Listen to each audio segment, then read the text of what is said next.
ಅವ್ರು ಟೀಚರ್ಸ್ ಮಾಡ್ತಾರ. ಎಲ್ಲರೂ ಮನೆಯೊಳಗೆ ಎಷ್ಟು ವರ್ಕ್ ಮಾಡಿಸ್ತಾರ ಅನ್ನೋದು ಮೇನ್ ಮುಖ್ಯ. ಮನೆಯೊಳಗೆ ನಾವು ಮಾಡೋದು ಹೆಂಗೆ, ಅವ್ರು ಟೀಚರ್ಸ್ ಇದ್ದು 1 ಅವರ್ 2 ಅವರ್ ಅದ್ಮೇಲೆ ಆಕ್ಟಿವಿಟೀಸ್ ಆಗಿರ್ಬೋದು, ಪ್ರತಿಯೊಂದು ಓರಲ್ಸ್ ರೀಡಿಂಗ್, ನಾವು ಎಷ್ಟು ಮನೆಯೊಳಗೆ ನಾವು ಟೈಮ್ ಕೊಡ್ತೀವಿ ಮಕ್ಕಳಿಗೆ ಅನ್ನೋದು ಮೇನ್ ಪಾಯಿಂಟ್ಸ್.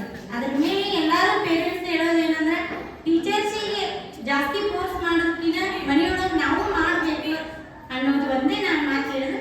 ಆದ್ರೆ ಎಲ್ಲ ಟೀಚರ್ಸ್ ಒಳ್ಳೆಯದಾರ, ನಮ್ಮ ಮಗು ಮುಂದೆ ತಗೊಂಡ್ಬರ್ರಿ ಅನ್ನೋದು ಮೇನ್ ಮುಖ್ಯ.